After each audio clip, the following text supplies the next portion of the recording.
En esta clase vamos a comenzar en la página 29 en el inciso C, ya que la vez pasada terminamos en esta misma página en el inciso B, así que ahora entramos en el inciso C y entramos en la página 29. Muy bien.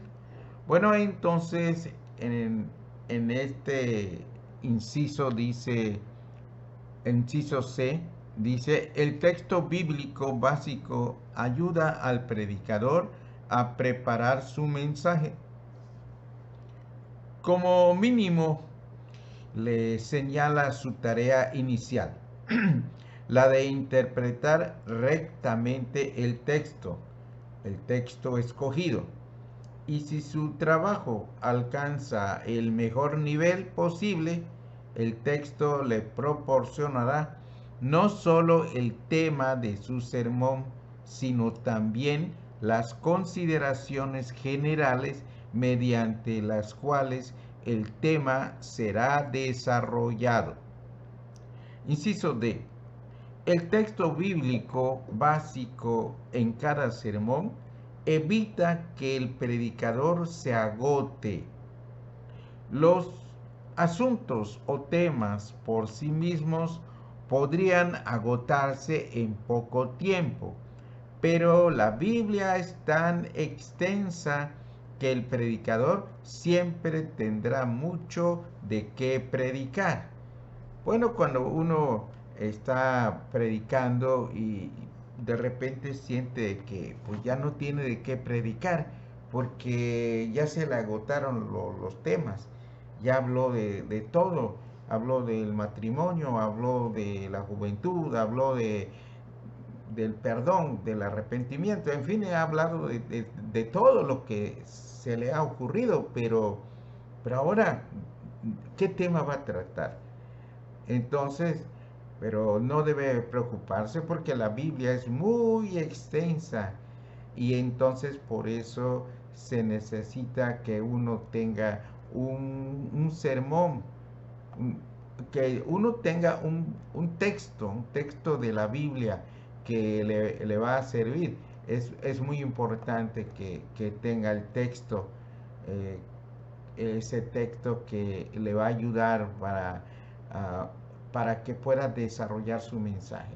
Por eso estamos hablando de la importancia del texto bíblico básico. Se necesita el texto bíblico básico y ese texto es muy importante, por eso necesitamos tenerlo. Ahora bien, vamos a continuar con el siguiente inciso. En el texto B estamos viendo esto, que los asuntos o temas por sí mismos podrían agotarse en poco tiempo, pero la Biblia es tan extensa que el predicador siempre tendrá mucho de qué predicar. Por último, en el inciso E vamos a ver eh, que la costumbre de basar eh, cada sermón en un texto de la Biblia contribuye al crecimiento en la gracia y conocimiento de nuestro Señor y Salvador Jesucristo. Tanto el crecimiento del predicador mismo, el mismo predicador crece, pero también crece su congregación. Es muy importante. Entonces es muy importante tener este texto, eh, que siempre la predicación se debe basar en un determinado texto.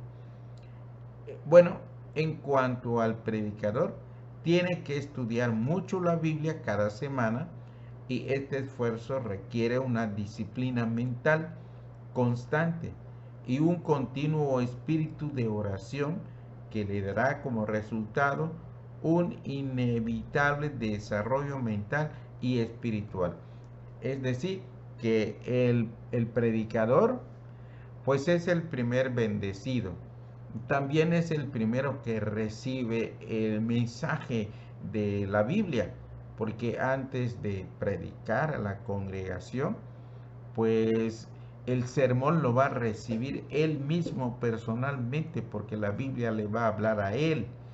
Pero como cada semana tiene que preocuparse por qué va a predicar, entonces cada semana tiene que orar y tiene que estudiar la palabra y tiene que estar muy involucrado con la Biblia para que haga bien su trabajo. En lo que respecta a la congregación, ya estoy en la página 30. En lo que respecta a la congregación, el beneficio no es menos importante, aunque depende en gran parte de la capacidad del predicador para hacer que cada texto brille con celestial fulgor. Bueno, ahora seguimos aquí un poco más con el inciso 3. Sugerencias acerca de la selección del texto. Siendo el texto una parte tan vital del sermón, conviene que el predicador ejerza sumo cuidado en su selección. Las siguientes sugerencias serán muy útiles al que las ponga en práctica sistemáticamente. En el inciso A de este punto 3, debe ser un texto que se apodere del corazón del predicador. Así es, el texto debe ser uno que se apodere del corazón del predicador. Nunca debe predicarse sobre un texto si este primero no ha puesto en vibración las cuerdas de su propia alma. El texto tiene que hablar a su expositor antes de que éste pueda hablar a su congregación. Tomemos ejemplo de Esdras, y este texto me encanta y siempre lo menciono en mis clases de homilética, porque no se trata solamente de predicar a los demás y ya. Y en este texto lo explica muy bien la palabra del Señor.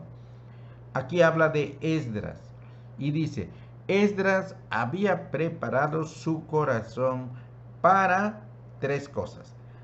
Inquirir la ley de Jehová, esa es una. Y para cumplirla, esa es otra. Y para enseñar en Israel sus estatutos y decretos. Es muy importante que veamos el orden. Esdras había preparado su corazón para inquirir la ley de Jehová. Quiere decir estudiar lo que el texto realmente dice. Investigar. Estar bien seguro de que el texto está diciendo tal cosa. Va a inquirir, va a investigar. Además de que va a inquirir, va a investigar la palabra para entenderla muy bien. Después de eso, la va a cumplir. Él primero tiene que cumplir la palabra. Y después va a enseñar ese texto, esa palabra de Dios. De manera que al estar nosotros estudiando la palabra de Dios, cuando Él nos muestre que debemos arrepentirnos, hay que arrepentirnos, hay que pedir perdón, hay que ponernos a cuentas con Dios antes de ir y predicar la palabra a la congregación.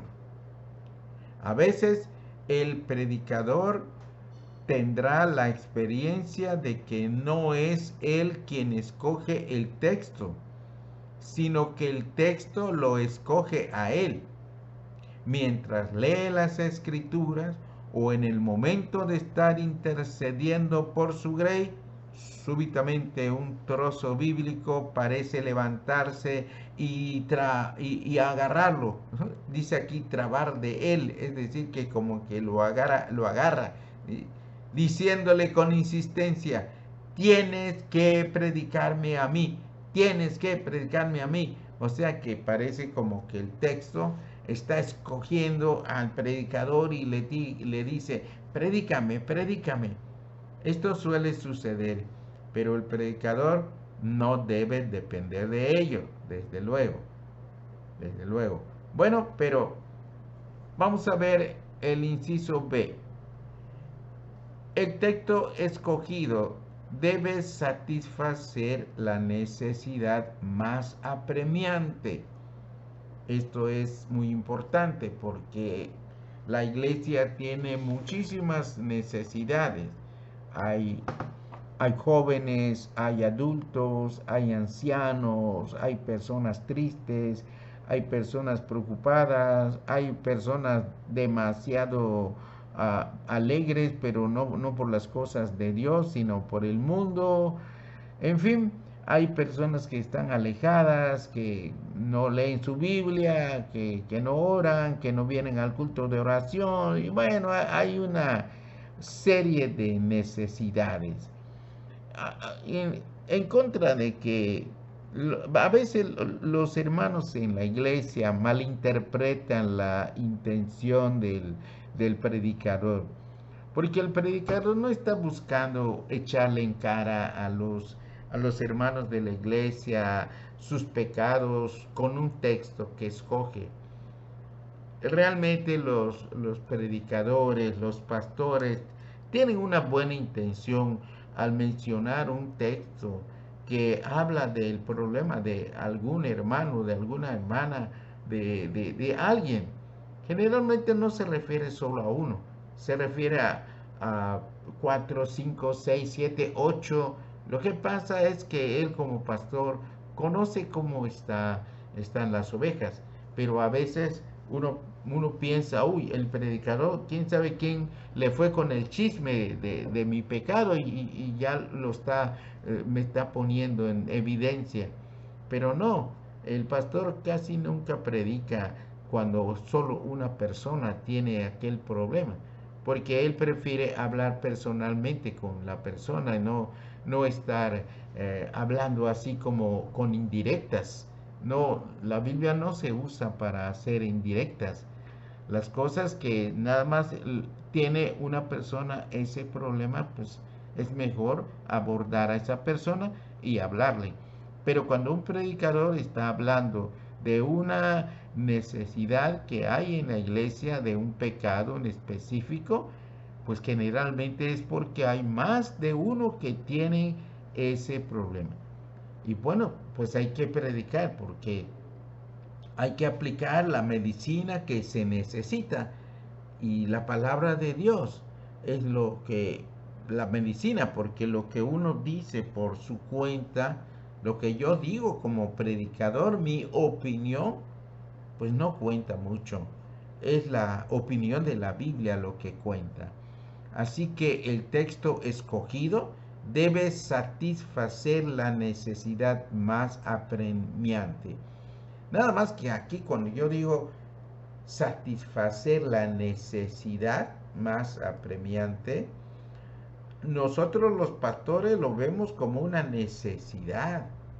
Cuando alguien está cometiendo un pecado, nosotros lo vemos como una enfermedad, como una necesidad. Pero a veces el hermano lo está tomando como si fuera su derecho lo que está haciendo. Entonces, cuando uno predica contra el pecado que está cometiendo, él piensa que estamos yendo en contra de su derecho. Pero nadie tiene el derecho de ofender a Dios con un pecado.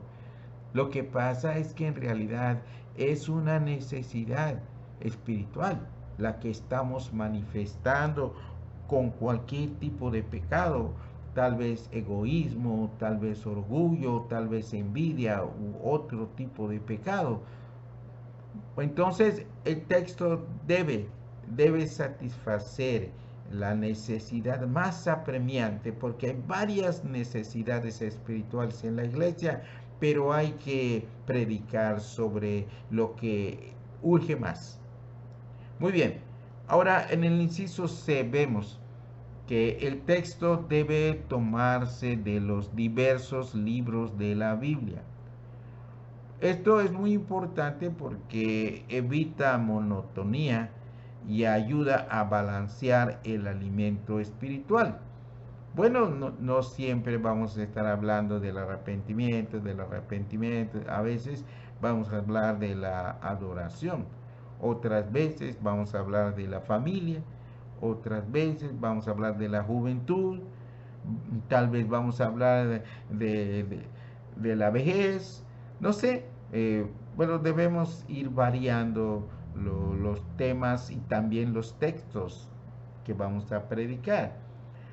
Aunque nosotros por eso debemos tomar en cuenta que la Biblia dice que toda escritura es inspiradamente y es inspirada, que toda escritura es inspirada divinamente y útil. Bueno, uno tal vez puede pensar, bueno, pero en números, ¿qué puede ser importante? Porque pues ahí puros números aparecen, parece una estadísticas y todo eso. Sin embargo, puede haber algo. A veces nos sorprende que en una frasecita, en 3 palabras, puede haber un mensaje muy hermoso de la palabra de Dios mismo. Entonces, por eso hay la oportunidad. La Biblia es tan extensa que el texto debe tomarse de los diversos libros de la Biblia.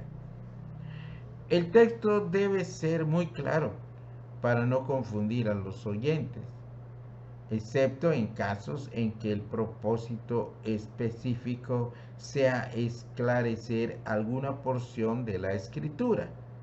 Bueno, eso es una excepción, pero el texto debe ser muy claro para no confundir a los oyentes.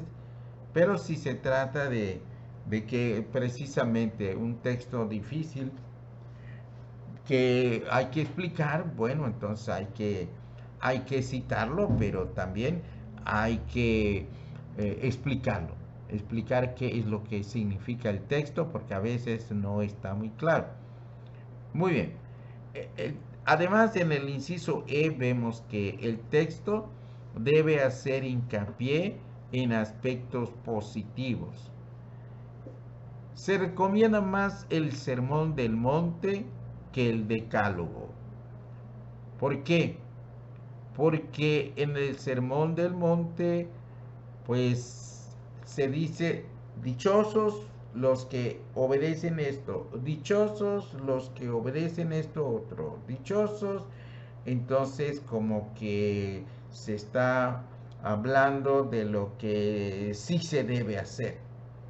En cambio, en el Decálogo, que también es palabra de Dios, pero ahí se dice constantemente, no hagas esto, no robes, no hurtes, no cometas adulterio. Entonces, ese no, a veces como que a nuestra humanidad no le gusta mucho, le gusta más que se lo digan de manera positiva. Bueno, pero tanto el Sermón del Monte como el Decálogo son palabras de Dios. Ahora, hay personas que entienden mejor cuando se les predica el Sermón del Monte, pero hay otras personas que entienden mejor cuando se les predica basándonos en el Decálogo. Así que se recomienda más el Sermón del Monte, que habla de lo positivo que hay que hacer, y no del Decálogo que está diciendo lo negativo, lo que no debemos hacer. Muy bien. La refutación del error es una tarea interminable. Sembrad la verdad y el error se marchitará. Es decir, no es tanto decir lo que no se debe hacer, Aun cuando usemos el decálogo, debemos procurar explicarlo de tal manera que eso que no se debe hacer se pueda combatir con lo que sí se debe hacer. Por eso, generalmente, es mejor no, no animar a la gente a que cumpla leyes, sino animar a la gente a que ame a Dios. Porque cuando uno ama a una persona, uno procura complacerla. Si un jefe solamente me da, me da órdenes, me dice, haz esto, haz esto, haz esto, haz esto, no hagas esto, no hagas esto, no hagas esto, no hagas esto, bueno, como que me va a cansar. Pero si el jefe es muy una buena persona y se porta muy bien, y pues entonces lo voy a estimar mucho. Y como lo estimo mucho, yo hago todo lo que él diga. ¿Por qué? Porque lo estimo mucho. Igual, si yo amo a Dios, voy a procurar cumplir lo que Dios manda. Porque no quiero que se enoje un Dios que es tan bueno, tan maravilloso. Y es entonces por eso que es mejor que prediquemos con lo que sí debemos hacer. Pero toda la Biblia es palabra de Dios, eso no hay que olvidar. Al llegar a la casa por la noche, nadie trata de echar fuera la oscuridad de otra manera que no sea prender la luz. Eso es lo importante. Esto es una ilustración de que más vale estar prendiendo la luz que echando con un trapo o un paño, estar espantando a la oscuridad para que se vaya. No, mejor prendemos la luz y se va las tinieblas, se va la oscuridad. Así también es mejor predicar el amor de Dios con amor de Dios, y cuando la gente entiende el amor de Dios, le llega la luz y se aleja de la oscuridad. O más bien, la oscuridad se aleja, se va, se desvanece, porque el amor desvanece a la oscuridad. El amor es como la luz. Por eso siempre debemos predicar no legalistamente, sino debemos predicar con amor. Esa fue la gran diferencia entre Jesús y los fariseos. Los fariseos eran legalistas. Ellos solo querían que se cumpla la ley, pero no entendían el espíritu con el cual se debía de predicar eso. Y por eso eran hipócritas, porque por un lado cumplían la ley, pero por el otro lado no practicaban el amor. Y nosotros tenemos que procurar que se predique el amor de Dios, el amor ágape, que se predique y que se practique, que amemos a Dios, para que amando a Dios nos alejemos del pecado que no le agrada. Nos vamos a apartar de lo que no le agrada porque lo amamos, no solo porque lo mandó. Es cierto que sus mandamientos son para nuestro bien, pero como seres humanos imperfectos no nos cae el 20 de esa manera. Por eso Cristo vino y predicó con amor. Pero eso no quiere decir que esté anticuado el Antiguo Testamento, no. Hay que practicar también, hay que aprender de lo que dice el Antiguo Testamento, porque también es muy importante. Otra cosa que vemos aquí en este otro punto es que nadie deja lo que tiene si no encuentra algo mejor, como el hombre que encontró un tesoro en un terreno y vendió todo lo que tenía para comprar el terreno con el tesoro incluido. ¿Por qué un alcohólico no deja el alcohol? porque no ha encontrado algo que lo llene más que el alcohol. ¿Por qué uno no deja los pecados, cualesquiera que sean? ¿Por qué no dejamos nuestro pecado? ¿Por qué no hay algo, no hemos encontrado o no hemos querido ver algo que es mejor? Pero cuando encontramos algo mejor, yo me voy de mi casa si me ofrecen regalada una casa que sea igual que la que tengo. En cambio, si me ofrecen otra casa más bonita, más grande, en un mejor lugar, bueno, entonces sí dejaría mi casa y me iría a la otra. ¿Por qué? Porque estoy viendo mi conveniencia, ¿no? Pues mejor me voy a pasar a la otra. Y así uno no deja su vida pecaminosa, sino encuentra que hay bendición en la vida santa. Hasta nosotros, antes de conocer a Cristo, pensábamos que la santidad era aburrida y por eso preferíamos el pecado. Pero cuando venimos a la Biblia, encontramos que la santidad no es aburrida. Es más aburrido el pecado que la santidad. Cuando lo entendemos, entonces empezamos a procurar la santidad.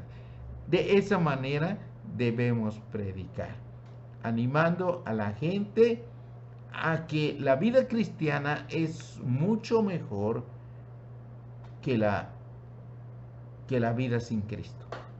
Bueno, pasamos al inciso F. El texto debe apelar a la imaginación. Estamos viendo las características del texto que debemos escoger. Entonces, el texto debe apelar a la imaginación. Cuando alguien le hizo a Cristo la pregunta, ¿y quién es mi prójimo? El Señor no contestó con una definición abstracta. Pintó más bien un cuadro y en ese cuadro puso actividad, conflicto, contraste y seres humanos parecidos a nosotros. ¿Por qué? Porque cuando le preguntaron, ¿y quién es mi prójimo?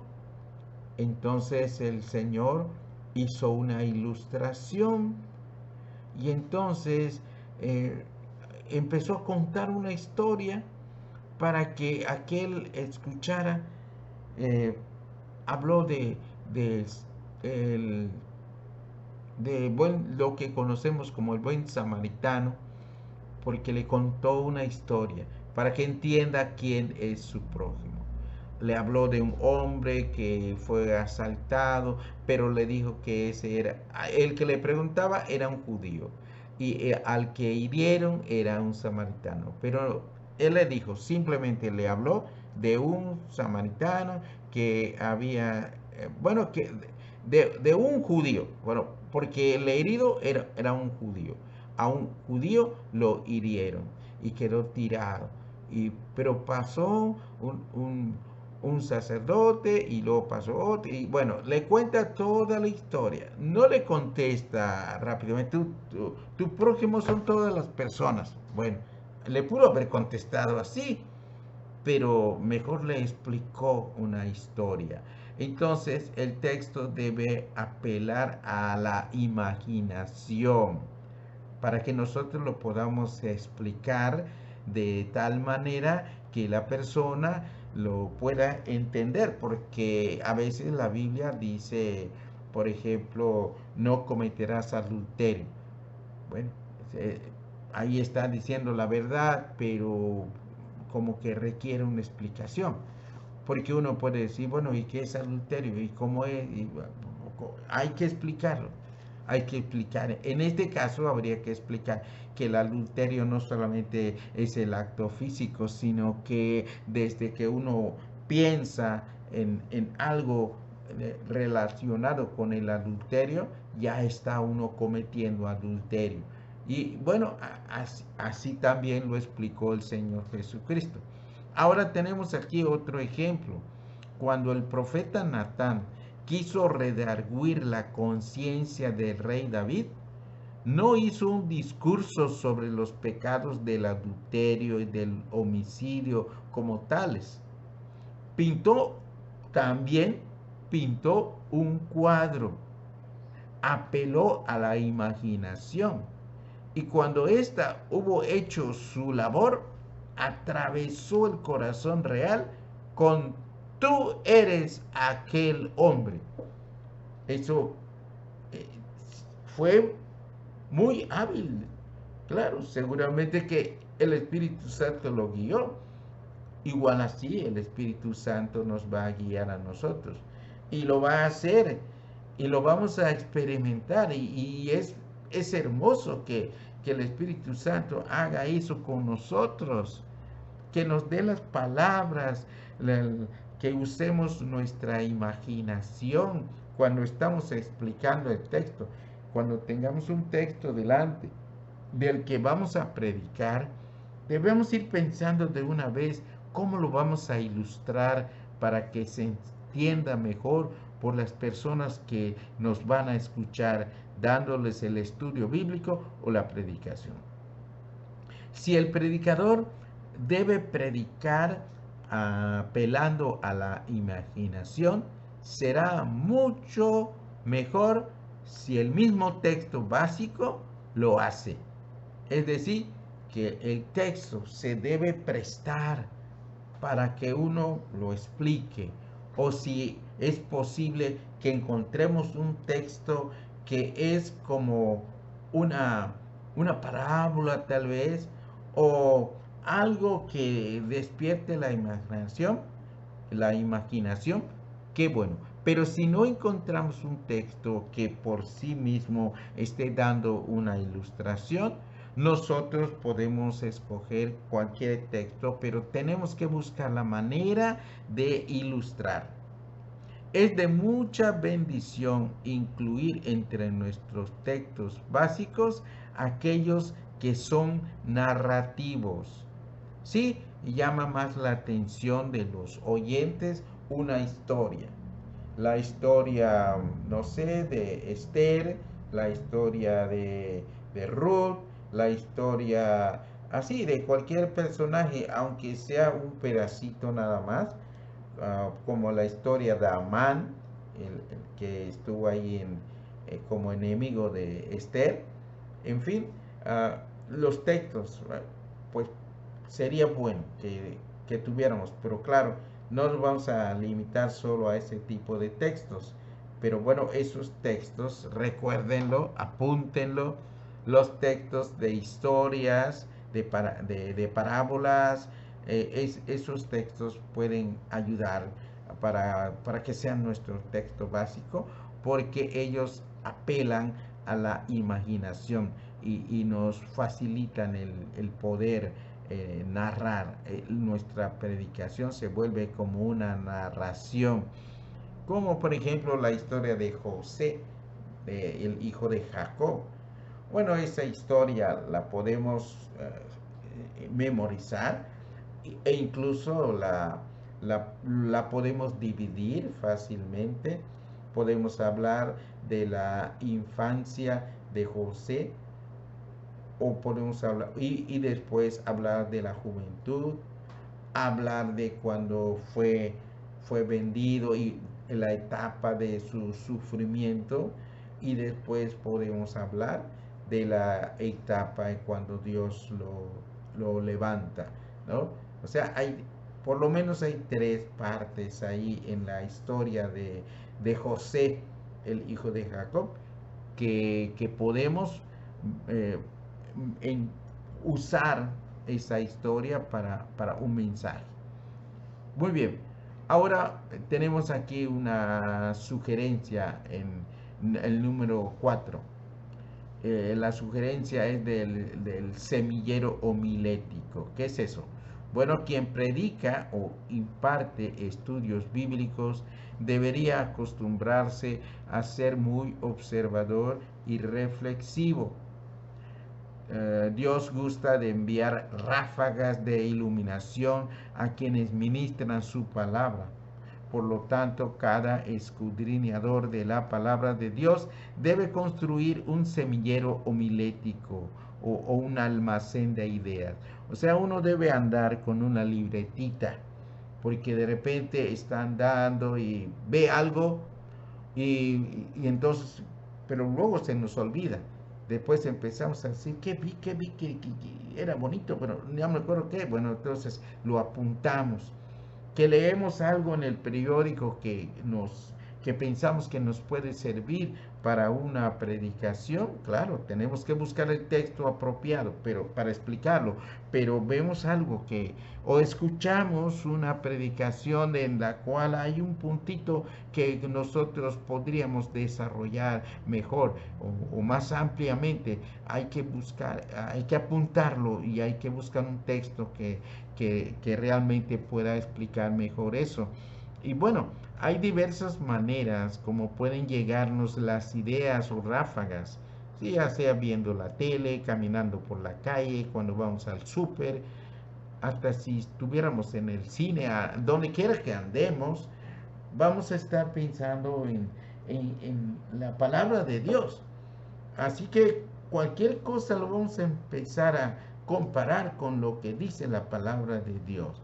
Por eso, pues hay diversas maneras como nos pueden llegar las ideas o ráfagas.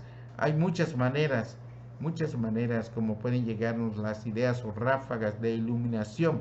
Una conversación, al leer la Biblia, al escuchar un sermón, al entonar un himno, al leer el periódico, cuando hacemos nuestros devocionales, cuando vemos un problema o necesidad en la iglesia, etcétera. Así es. Bueno, vamos a pasar por la página 32, pero ahí lo que dice es sesión número 6. O sea que vamos a entrar a la sesión, a la sección, perdón, a la sesión número 6. Y ahora estamos en la página 33. Entonces vamos a ver ahora un poquito de inicio de estudio del texto. Entonces aquí dice, escojamos un texto. Bueno, cada quien va a escoger su texto y vamos a hacer lo siguiente. Primero vamos a recordar, a repasar un poquito lo que ya vimos. Que toda predicación y todo estudio deben ser bíblicos. No solo se trata de contar historias, no, ni se trata de dar nuestro testimonio. Es bueno, pero no puede ser puro de nuestro testimonio que trate la plática. Todo mensaje bíblico también necesita un texto básico. Hay que encontrarse texto básico. Los textos con una idea incompleta no nos podrán servir. Necesitamos textos, no importa que sean cortos. Pueden ser cortos o pueden ser largos, pero tienen que dar una idea completa.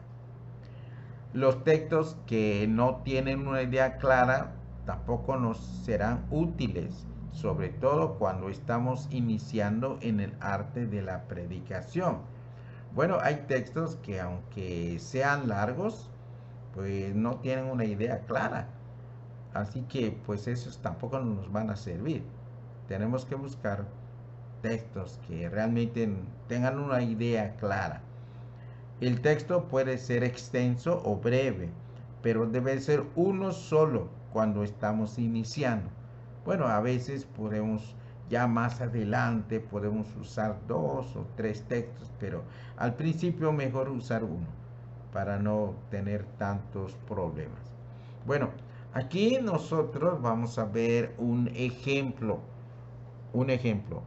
Vamos a leer Mateo 7 del 1 al 11 y vamos a escoger de esta porción, vamos a escoger de ahí una fracción con una idea completa y clara.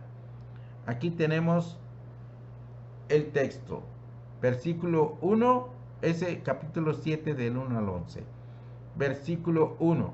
No juzguéis para que no seáis juzgados. 2. Porque con el juicio con que juzgáis seréis juzgados, y con la medida con que medís os será medido. 3. ¿Y por qué miras la paja que está en el ojo de tu hermano y no echas de ver la viga que está en tu propio ojo? Número 4. ¿O cómo dirás a tu hermano, déjame sacar la paja de tu ojo, y he aquí la viga en el ojo tuyo?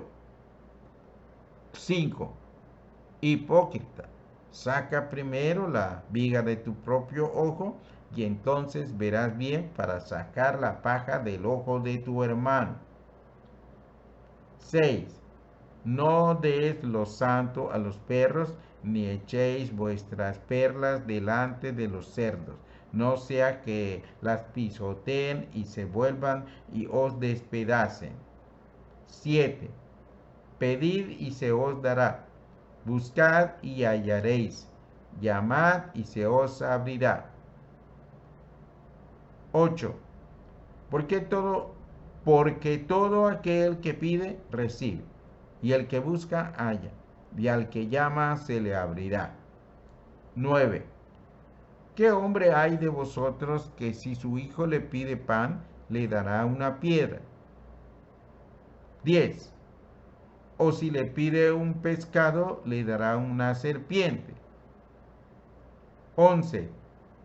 Pues si vosotros, siendo malos, sabéis dar buenas dádivas y a vuestros hijos, cuánto más vuestro Padre que está en los cielos dará buenas cosas a los que le pidan. Repito el 11. Pues si vosotros, siendo malos, sabéis dar buenas dádivas a vuestros hijos, cuánto más vuestro Padre que está en los cielos dará buenas cosas a los que le pidan.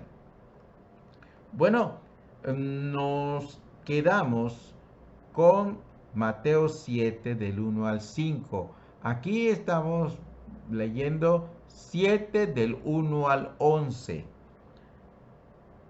Aquí la tarea, por ejemplo, aquí ya está hecha la tarea, pero ¿de qué se trata aquí? Bueno, aquí escogí primero un pasaje largo y luego lo estuve repasando, lo estuve estudiando, lo estuve analizando, de dónde a dónde puedo tomar una idea completa. Podría yo usar los demás textos, pero no en una sola predicación. Eh, Voy a necesitar no sé cuántas sesiones, tal vez 2, 3, 4, no sé, para poder explicar todo el trozo. Bueno, para hacer una predicación, yo escogí 5 textos, los 5 primeros textos, es decir, Mateo 7, del 1 al 5. Ahora lo voy a leer corridito. Dice así, es Mateo 7 del 1 al 5. No juzguéis para que no seáis juzgados, porque con el juicio con que juzgáis seréis juzgados, y con la medida con que medís os será medido.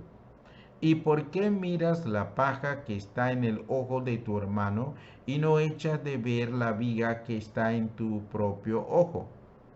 ¿O cómo dirás a tu hermano, déjame sacar la paja de tu ojo, y he aquí la viga en el ojo tuyo?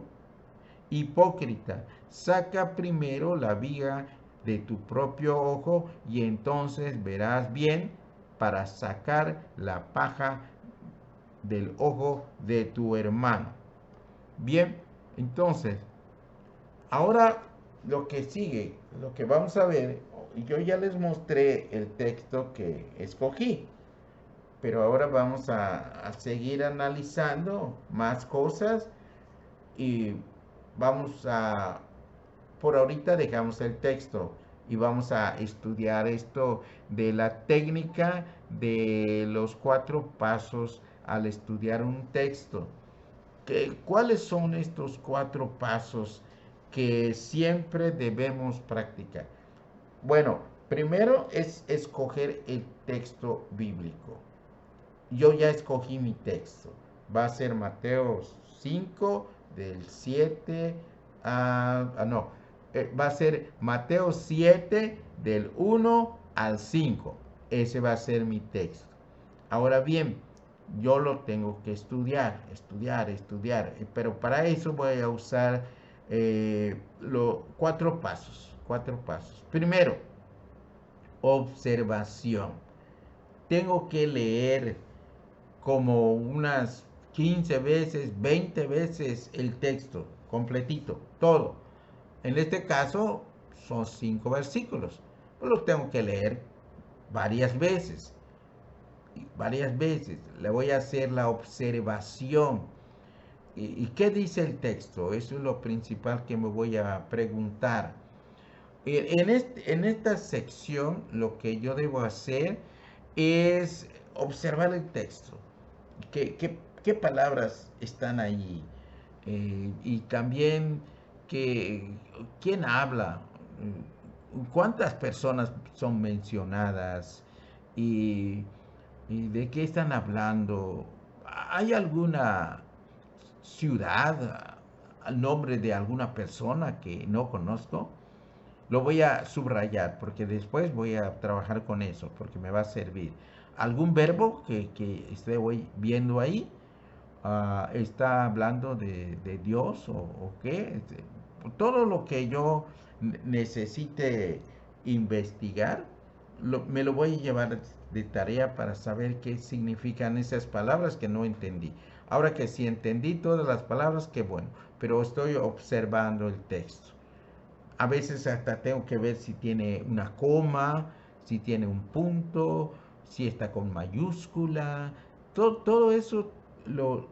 Recuerden, cuando uno va a predicar, uno se convierte en un detective.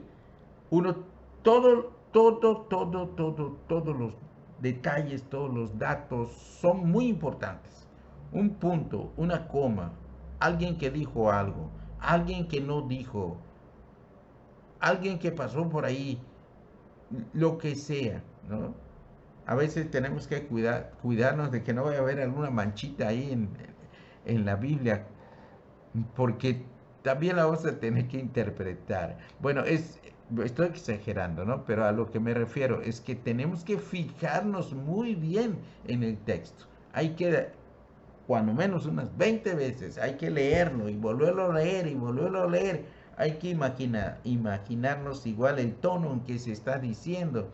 Hay que ver si no está diciendo que el que hablaba estaba enojado o estaba triste o estaba muy contento. Bueno, esto es la observación.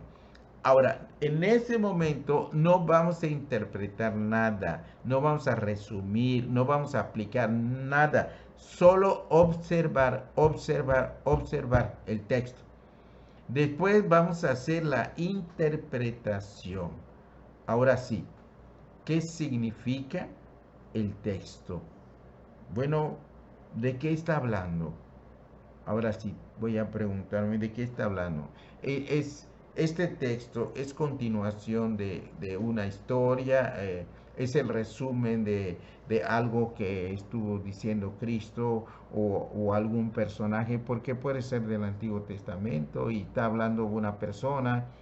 eh, entonces, yo voy a tener que ir un poquito antes, un poquito después para ver cómo lo puedo interpretar, ¿no? Si está hablando Moisés o se está hablando de Moisés o ya estamos en los tiempos de Josué o de Ruth o sea, ¿qué es? ¿Qué significa el texto? ¿Cómo lo puedo interpretar? Muy bien. Esto, después de interpretarlo bien, ahora, después de que hagamos todo el estudio, el análisis y todo eso, nos va a quedar un párrafo largo. Nos va a quedar algo largo así para que ahora nosotros vamos a hacer un resumen. O sea, de toda esa información que averiguamos por medio de la observación o por medio de la interpretación, porque ya llegamos a ciertas conclusiones y las anotamos y ya tenemos algo de información ahí, pero pues está todo revuelto y a lo mejor hay cosas que no nos van a servir porque son secundarias. Las cosas primarias, las más importantes, son las que vamos a tomar. Y además tenemos que poner después un orden. Tal vez sí vamos a mencionar las otras, pero ¿en qué orden van a ir? Bueno, el caso es que vamos a hacer un resumen. Un resumen. En fin, este texto lo que nos está enseñando es esto. Muy bien. Así estoy haciendo mi resumen. Bueno, ahora, ¿cómo lo aplico? Ok, ¿cómo voy a aplicar esta parte de la Biblia que estoy aquí estudiando? ¿Cómo la puedo aplicar para mí? ¿Cómo la puede aplicar la iglesia? ¿Cómo la puede aplicar cada persona?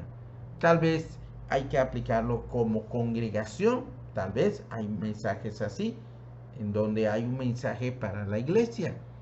Pero a veces hay que aplicarlo de una manera personal. Pues hay que ver cómo es y todo lo que ya estudiamos. Después de que ya encontramos el resumen, bueno, ya hicimos el resumen. Porque lo que encontramos fue bastante información, pero de todo ello lo resumimos. Ya que está resumido, entonces vamos a ver qué aplicación puede tener todo eso que ya estudiamos. Bueno, vamos a dejar hasta aquí la clase. Llegamos hasta la página 34. La primerita parte de la página 34 es lo que vimos. Ahora vamos a entrar a técnicas de hacer preguntas. Técnicas de hacer preguntas al texto en la página 34. Aquí nos vamos a quedar. Que Dios les bendiga mucho.